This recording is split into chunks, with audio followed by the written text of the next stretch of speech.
Sekretaris Kuartir Pramuka Cabang Kota Palembang sekaligus Kepala Dinas Kominfo Kota Palembang Edison memberikan rencana penghargaan kepada pembina Pramuka Garuda di ruangan Cabang Pendidikan Pramuka di Jalan Pramuka, Kelurahan Srijaya, Selasa pagi. Penghargaan ini diberikan sebagai bentuk kepedulian pemerintah Kota Palembang kepada pembina Pramuka di Kota Palembang yang telah memberikan kesetiaan, kepatuhan, ketekunan, serta kesungguhan sebagai anggota Pramuka Garuda dalam menunaikan tugas dan kewajibannya. Pembina Pramuka Cabang Kota Palembang akan terus melanjutkan perjuangan pahlawan yang telah berjuang melawan penjajah dengan melanjutkan pembangunan melalui pendidikan pramuka.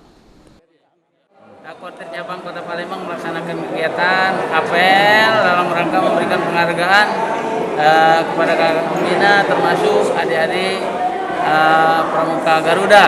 Nah, hari ini tanggal 17 Agustus, momen yang penting mengingatkan kepada kita semua bahwa bangsa dan negara kita sudah merdeka selama 76 tahun. Merupakan kewajiban kita semua untuk mengisi pembangunan dan melanjutkan kelangsungan bangsa dan negara terkhusus melalui pendidikan pramukaan. Nah, oleh karena itu semua elemen termasuk kakak-kakak pembina, pelatih kiranya terus menggerakkan ini melaksanakan.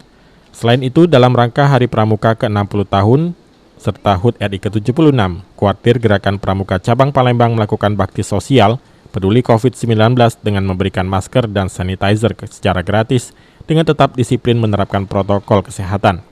Peduli untuk dalam rangka mengatasi pandemi COVID-19 yaitu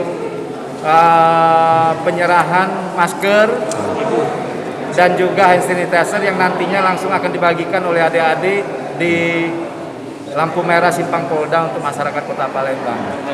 Berapa banyak itu, Pak? Jumlah 1.000 hand sanitizer dan 1.000 masker.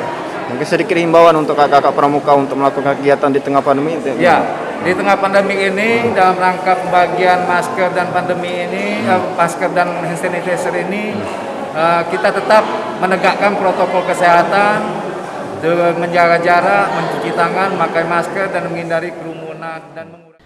Abidin Riwanto, PAL TV.